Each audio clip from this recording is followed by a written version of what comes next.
सारे ऑब्जर्वेशंस, जब ऑब्जर्वेशंस बहुत सारा हो तो हर ऑब्जर्वेशन को एक वैल्यू देना एवरेज कहलाता है। ठीक है, जब बहुत सारे परिणाम हो, ऑब्जर्वेशन मतलब क्या हो जाता है, परिणाम। जब परिणामों की संख्या ज्यादा हो, जैसे 1 2 3 4 5, ये 5 परिणाम है हमारे पास में, 1 है, 2 है, 3 है, 4 है, 5 है। अब सबको इक्वल वैल्यू अगर हम देंगे तो उसके लिए क्या करना पड़ेगा हमें, पहले सम ऑफ द ऑब्जर्वेशंस और divide by number of the observation कर देते हैं। तो 1 2 1 3 और 3 6 और 4 10 और 5 15, 15 और डिवाइड कर देंगे हम 5 से, तो कितना आ जाएगा 3। ठीक है, तो ये क्या हो जाएगा, एवरेज हो जाएगा। यानी कि जब बहुत सारे ऑब्जर्वेशंस हो, बहुत सारे परिणाम हो, तो उन सबको एक वैल्यू देना, इक्वल वैल्यू देना एवरेज कहलाता है या औसत कहलाता है। क्या, औसत। क्लियर है। अब देखिए इसमें दो तरीके का लेंगे। एक तो पहले तो एवरेज समझ में आ गया। अब देखिए एवरेज निकालते कैसे हैं। सम ऑफ ऑब्जर्वेशन, इसको क्या करना है, डिवाइड करना है नंबर ऑफ ऑब्जर्वेशन।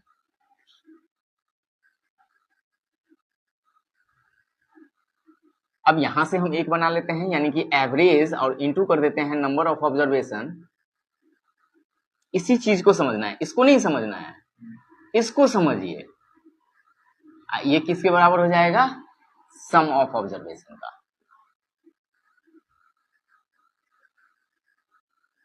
यानी कि अगर हम एवरेज को नंबर ऑफ ऑब्जर्वेशन के साथ मल्टीप्लाई कर देते हैं तो हमें क्या निकल जाएगा, सम ऑफ ऑब्जर्वेशन निकल जाएगा। अब ऐसे टाइप के क्वेश्चंस में ये याद रखना है कि कम से कम इसमें दो का होना जरूरी है। या तो एवरेज दिया रहेगा, नंबर ऑफ ऑब्जर्वेशन दिया रहेगा तो ये निकाल देंगे, ये और ये दिया रहेगा तो ये निकल जाएगा, ये और ये दिया रहेगा तो ये निकल जाएगा। यानी कि कोई दो चीज होगा जहां पे हम लोग देते हैं ज्ञात नहीं किया जा सकता है, कैन नॉट बी डिटरमाइंड। तो उन सब जगहों पे आप इन्हीं सब चीजों पे फोकस करेंगे कि कौन सा ऐसा चीज इसमें नहीं है या किसके बेस पे हमें निकालना है। क्या वो डाटा हमारे पास में दिया हुआ है, अगर डाटा दिया हुआ है तो निकलेगा, डाटा नहीं दिया हुआ है तो निर्धारित नहीं किया जा सकता है। ठीक है, अब यहाँ पे सवाल आता है, ये तो हमने देख लिया कि ये नॉर्मल अगर परिणाम अगर दिया गया हुआ है तो नॉर्मल परिणामों को हम इस तरीके से निकाल लेते हैं। समस्याएं कहाँ आती है, जहां स्पीड निकालना होता है, एवरेज स्पीड निकालना होता है। ठीक है, वहां हम लोग दो मेथड का यूज करते हैं। अगर टाइम इक्वल है, ठीक है, और स्पीड अलग अलग है, तब तो हम इस प्रोसेस का इस्तेमाल कर लेंगे। ठीक है, जैसे मान लीजिए कि एक गाड़ी जो है वो 4 किलोमीटर पर घंटा के रफ्तार से गया और एक गाड़ी जो है वो 6 किलोमीटर पर घंटा के रफ्तार से गया, 10-10 घंटा दोनों अगर चला तो हम इससे निकाल देंगे। ठीक है, जो दोनों का स्पीड क्या हो जाएगा। लेकिन जहां पे वो चीज नहीं क्लियर किया हो, अगर मैं आपसे ये कहूं कि एक गाड़ी 6 किलोमीटर प्रति घंटा की रफ्तार से जा रही है, एक गाड़ी 8 किलोमीटर प्रति घंटा की रफ्तार से जा रही है, टाइम है यहाँ नहीं है, तो ऐसे कंडीशंस में हम, और इसमें दे दिया एक निश्चित दूरी तय करती है, क्या दे दिया, एक निश्चित दूरी तय करती है। तो ऐसे कंडीशंस में हम एवरेज के लिए क्या निकालेंगे, 2 into x y by x plus y, whether x जो होगा वो फर्स्ट स्पीड या सेकेंड स्पीड। एक्स और वाई क्या हो जाएगा, सीधा ले लेते हैं, एक्स और वाई क्या हो जाएगा, स्पीड हो जाएगा। अब किसी को भी फर्स्ट और किसी को भी सेकेंड ले लीजिए, कोई फर्क नहीं पड़ता है। ठीक है, मैंने 8 और 6 के लिए ही बताया, तो अब यहाँ पे क्या हो जाएगा, 2 इंटू 8 इंटू 6 बाई 8 और 6 14, 2 7 जा, कितना स्पीड आ जाएगा 48 बाई 7 किलोमीटर पर आवर। आप लोग क्या करते, 8 और 6 को दोनों को ऐड कर देते, 8 6 14, उसको दो है, एक बार गया एक बार आया, 2 से डिवाइड कर देते, आंसर गलत आ जाएगा। आई बात समझ में, क्या था इसका, इसमें लॉजिक। अगर टाइम दिया रहेगा, अगर इसी जगह पे बेटा अगर हमसे ये कहता कि 6 किलोमीटर पर आवर के रफ्तार से 10 घंटा गया और 5 किलोमीटर पर आवर के रफ्तार से 5 आवर गया, तब स्पीड क्या होगा, तब हम क्या करेंगे, टोटल टाइम कितना है 15 आवर, और टोटल डिस्टेंस कितना किया 60 किलोमीटर और 5 5 जा 25, कितना हो जाएगा 85। तब हम क्या कर देंगे 85 बाई 15 किलोमीटर पर आवर का उसका स्पीड था। यहां हमने 2xy का फॉर्मूला नहीं लगाया। अब कहां लगेगा 2xy का फॉर्मूला, जहां पे टाइम इंडिकेट नहीं किया गया रहेगा कि कितना देर वो चला है, कितना देर गाड़ी चली है। जब तक वो चीज इंडिकेशंस नहीं रहेगा तब तक हम इस पे करेंगे। क्लियर है यहां तक, कोई डाउट नहीं। अब हम एवरेज में एक दो चीज और, AP GP KP, arithmetic progression, geometric progression और काइनेटिक प्रोग्रेशन। काइनेटिक प्रोग्रेशन नहीं आता है, अरिथमेटिक प्रोग्रेशन और ज्योमेट्रिक प्रोग्रेशन को देख लीजिए। एपी में क्या होता है कि subtractions of second to the first term is equal। मतलब क्या होगा देखिए, अगर मान लीजिए ए बी सी ये अगर एपी का पार्ट्स है तो हमें क्या देखना है कि b minus a equal to c minus b. अगर ये होगा तो इसका मतलब है कि ये अरिथमेटिक प्रोग्रेशन में है। क्लियर है? कैसे देखिए, अगर मान लीजिए हम यहाँ दे दें 3 5 7 9 11 एक्सेट्रा, तो अगर हम पूछेंगे कि क्या ये एपी में है तो आप कैसे पता कीजिएगा एपी में है? 5 माइनस 3 इक्वल टू क्या कर देंगे 7 माइनस 5। देखिए कितना आ रहा है 2 इक्वल टू 2 आ रहा है, तो इसका मतलब ये अरिथमेटिक प्रोग्रेशन में है। और अगर यही मैच नहीं करेगा तो अरिथमेटिक प्रोग्रेशन में नहीं रहेगा। तो इसका मतलब क्या हो गया कि जो इसका डिफरेंशिएट होगा, जो इसका डिफरेंस होगा वो हर टर्म के लिए इक्वल होगा, तो वो अरिथमेटिक प्रोग्रेशन में रहेगा। ठीक है, अब देखिए ज्योमेट्रिक प्रोग्रेशन में क्या होता है, इसमें डी था उसमें आर होगा। ठीक है, आर इक्वल होगा। जैसे देखिए 3 6 12 24। अब ये देखना है कि ये अरिथमेटिक प्रोग्रेशन में है तो हाँ है, इसका आर कितना हो जाएगा देखिए, तो ये क्या हो जाएगा ज्योमेट्रिक प्रोग्रेशन। एक में क्या था एडिशन सब्ट्रैक्शन और एक में क्या हो जाएगा रिट्राइवर कहते हैं, वैसे आर के द्वारा डिनोट किया जाता है। ठीक है, ये मल्टीप्लाई करता है कहां पे, ओ ये जीपी हो जाएगा बेटा। ठीक है, आई बात समझ में? तो अगर ये टर्म्स रहेगा तब उसके एडिशंस का फॉर्मेशन तैयार होगा। अगर अनकंटिन्यूड टर्म रहेगा तब हम उसका कोई ट्रिक कोई यूज नहीं करेंगे। अब आता है कि हमने एक चीज देखा था कि लगातार संख्या में हमने लिया था 1 2 3। अभी तक आप लोगों को याद होगा कि एवरेज कितना आया था इसका 3। कितना आया था इसका 3। अगर नंबर ऑफ ऑब्जर्वेशंस याद रखिएगा, नंबर ऑफ ऑब्जर्वेशंस अगर ऑड टर्म में होगा, विषम में रहेगा, तो बीच वाला उसका ऑब्जर्वेशन कहलाएगा। ठीक है, क्लियर है? और अगर नहीं रहा तो, अगर मान लीजिए ऑड टर्म में नहीं रहा तो, इवन टर्म में रहा तो तब क्या करेंगे, first and last divide by 2। First and last divide by 2। एक को हटा दें। अब ये तो समझ में आ गया कि अगर 1 2 3 4 5 ऑड नंबर है तो ऑड नंबर में बीच वाला हो जाएगा, कोई दिक्कत नहीं है। अब एक को हटा देते हैं। देखिए हर चीज अपने आप में प्रूफ है।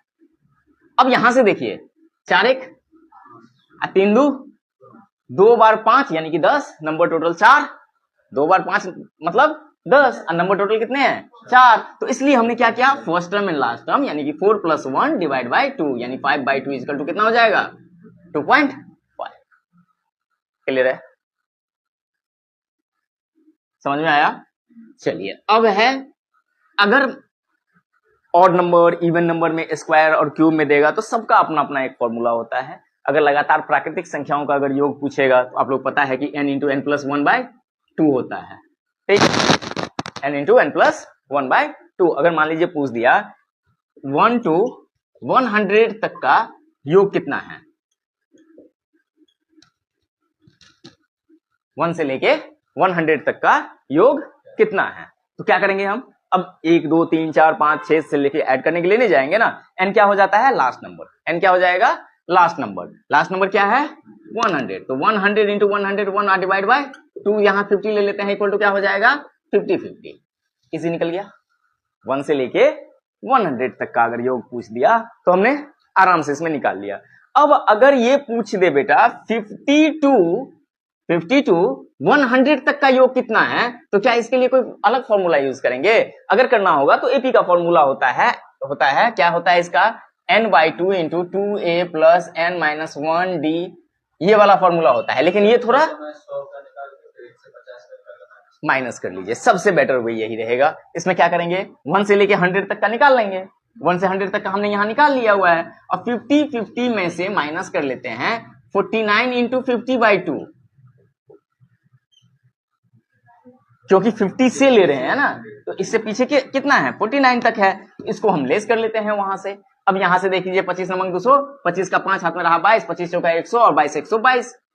अब यहां से ये लेस कर लीजिए, 10 में से 5 गया तो 5, 4 में से 2 गया तो 2, अब 10 में से 2 गया तो 8, अब ये हो गया 4 में से 1 गया तो 3, 38 25 हो गया। कोई डाउट नहीं यहां तक में? चलिए ठीक है, अब कुछ एक्स्ट्रा यहां से देखते हैं। यहां तक समझ में आ गया? अब अगर दे दिया कि 1 3 5 7 से लेकर कहां तक का, फिलहाल सिर्फ यही थोड़ा छोटा से ही समझते हैं 9 11 यहां तक, ठीक है। तो क्या हो जाएगा, 2 2 4 2 6 नंबर है। हाँ सम क्या होगा, सम नहीं एवरेज क्या होगा। हाँ एवरेज अगर पता है तो सम तो इजीली निकाल सकते हो ना, ऑब्जर्वेशन से मल्टीप्लाई कर दो उसे। क्या है ये देख लीजिए, 1 2 3 4 5 6, ऑब्जर्वेशन कितना है 6, कंटिन्यूड ऑब्जर्वेशन इसको हम लेंगे ओडिंग का। 11 1 9 3 7 5 12 डिवाइड बाई 2 इक्वल टू हो गया। अगर एक ऑब्जर्वेशन इसमें और ऐड कर देते हैं हम, 13 ऐड कर देते हैं, अब कितना हो जाएगा बेटा, देखिए कैसे, 13 1 divide by 2 7, 11 3 divide by 2 divide by 2, कोई डाउट नहीं, इजिली निकल सकता है। अब आता है स्क्वायरिंग, अगर ऐसे में ही स्क्वायर करे तो जैसे जैसे आएगा हम उसको करते जाएंगे, बिल्कुल भी कोई ट्रिक नहीं, कैलकुलेशन को फास्ट करना है, कोई ट्रिक नहीं, कैलकुलेशन फास्ट कर। 50 तक की प्राकृतिक संख्याओं का औसत क्या है, 50 तक की प्राकृतिक संख्याओं का 1 से लेके 50 तक के नेचुरल नंबर का एवरेज क्या होगा। बनाना नहीं है, बना क्यों रहे हो, बना का होता है 50 तक के लिए। देखिए अब बोलेगा सर हमको तो बोले हैं कि नहीं बनाना है, आप बना रहे हैं, हम नहीं बना रहे हैं, हम सिर्फ समझा रहे हैं, बनाएंगे क्यों, ये तो सबको पता है कि 25.5 होगा, ठीक है। ऑब्जर्वेशन एवरेज नहीं निकाल रहे हो, ये तो योग बनेगा ना, एवरेज निकाल रहे हैं, नंबर कितने हैं टोटल 50, गया क्या बचा 51/2 इक्वल टू क्या हो जाएगा। अब क्या समझे इससे, divide by number of observation divide by 2 plus 0.5,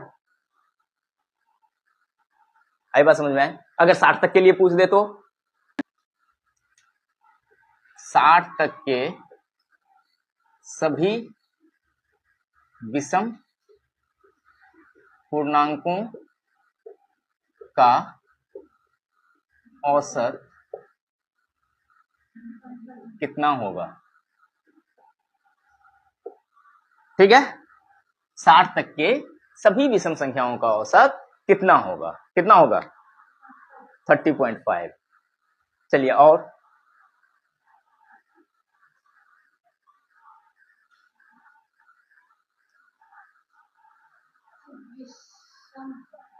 हाँ मैंने ये पूछा कि 1 से लेके 60 तक की सभी संख्याओं का औसत क्या होगा, मैंने क्या पूछा है सभी विषम पूर्णांकों का औसत क्या होगा। याद रखना है 60 तक का यानी जितना तक का पूछेगा डिवाइड बाई 2।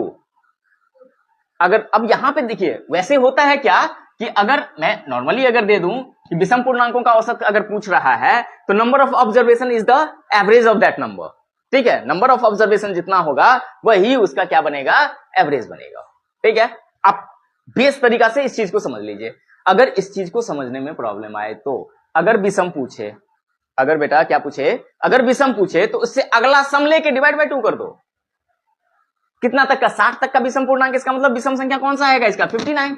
मैंने क्या कहा, या तो आप यहां 60 दे दिया, अगर नहीं क्लियर किया गया होता 1 से लेके दे देता कि 59 तक का विषम पूर्णांकों का औसत क्या होगा, तब मान लीजिए 60 टर्म्स नहीं हमको पता है, तो हम क्या करते +1 यानी कि 60 डिवाइड बाई 2 इक्वल टू क्या हो जाता 30, यही इसका क्या हो जाएगा विषम। किस कंडीशन में, अगर विषम पूर्णांकों का अगर औसत पूछेगा तो नंबर ऑफ ऑब्जर्वेशन जितने होंगे वही उसका एवरेज कहलाएगा। आई बात समझ में, क्लियर है, इसमें कंफ्यूज करने वाली बात नहीं है। अब से पहला अगर 59 लास्ट अगर 59 तो पहला 1 दोनों को ऐड कर दीजिए 60 डिवाइड बाई 2, मैंने जो पहला बोला है मैं वही बोलूंगा लास्ट तक, मैं उसी पे ले जाऊंगा, बस मैं थोड़ा अलग अलग प्रोसेस बता रहा हूं, क्लियर है। अगर 50 तक के सभी संपूर्णांकों का अगर औसत पूछ दे तो मैं फिर बता रहा हूं 50 तक के पूर्णांकों का औसत नहीं पूछ रहे हैं, 50 तक के सभी संपूर्णांकों का औसत क्या होगा, इवन नंबर,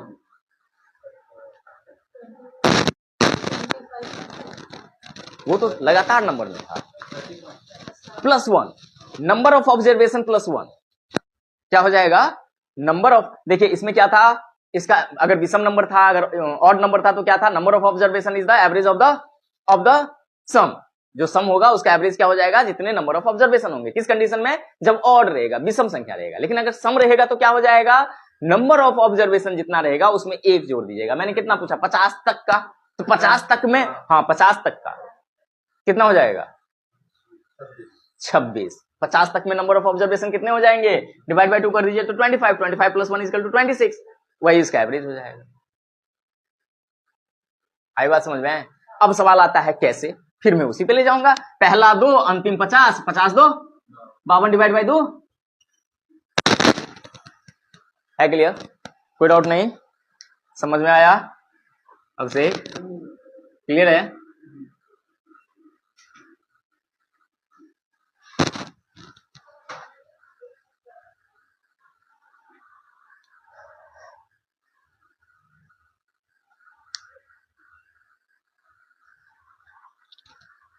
चलिए यहां तक अगर आ गया समझ में, एक क्वेश्चन लेते हैं अब यहां से, क्योंकि ये सब क्वेश्चन इजी क्वेश्चन है।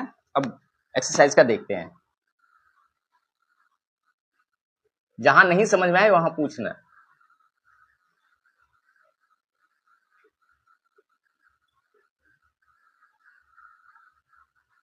यदि पहली और दूसरी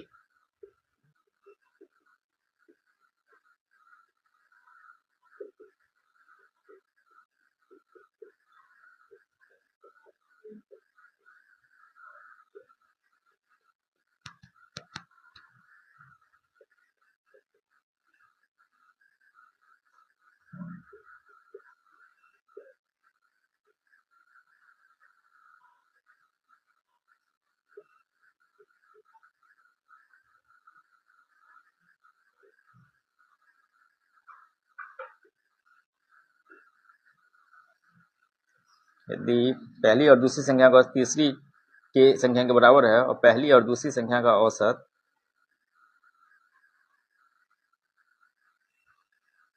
पहली और दूसरी संख्या का औसत तीसरी संख्या के बराबर है और पहली और दूसरी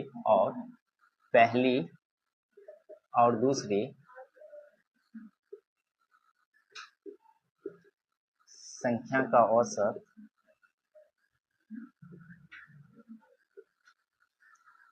दूसरी संख्या का औसत दूसरी और तीसरी संख्या के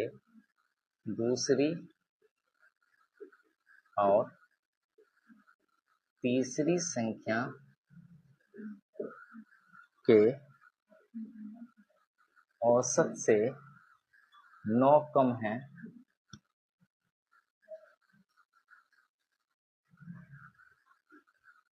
पहली और दूसरी संख्या में क्या अंतर है?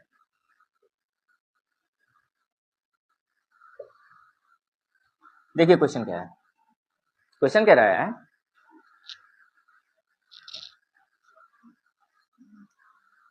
यदि पहली और दूसरी संख्या का औसत यानी फर्स्ट और the average of the first number and the second number is तीसरी संख्या के बराबर है, is equal to the third number. ठीक है, पहला संख्या और दूसरी संख्या का जो औसत है वो तीसरी संख्या के बराबर है, कोई डाउट नहीं।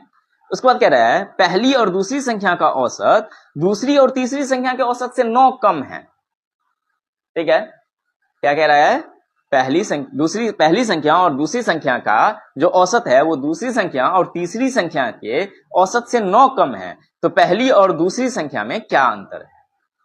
क्या कह रहा है, पहली और दूसरी यानी कि a प्लस बी बाई 2 ई किसके बराबर हो जाता है, तीसरी संख्या c के बराबर। तो यहां हमें एक चीज तो मिल रहा है ना बेटा, a plus b equal to 2c, एक चीज हमको मिला। अब हम दूसरा स्टेटमेंट देखते हैं, पहली और दूसरी संख्या का औसत, फिर हम यही लिखेंगे a प्लस बी बाई 2 क्या है, दूसरी और तीसरी संख्या, क्या है, दूसरी और तीसरी संख्या यानी कि b plus c by 2 minus 9।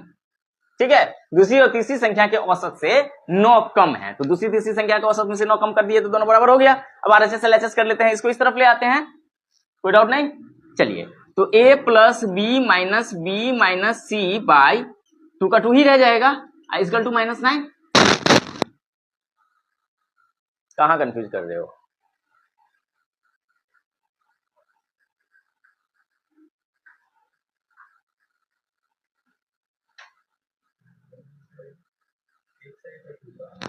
कहां का 2 मानेंगे ना, फ्रैक्शन ऐड ना होगा, इस तरफ आएगा तो एलसीएम ना लोगे रे। हमको लग रहा था कि ये मिस्टेक कर रहा है, हम भी सोच रहे थे कि अभी तो पूछा क्यों नहीं है तुम लोग। जो ये 4 क्यों नहीं हो गया। ठीक है बेटा, कोई डाउट नहीं। क्या आ जाएगा भाई, a minus c equal to -18।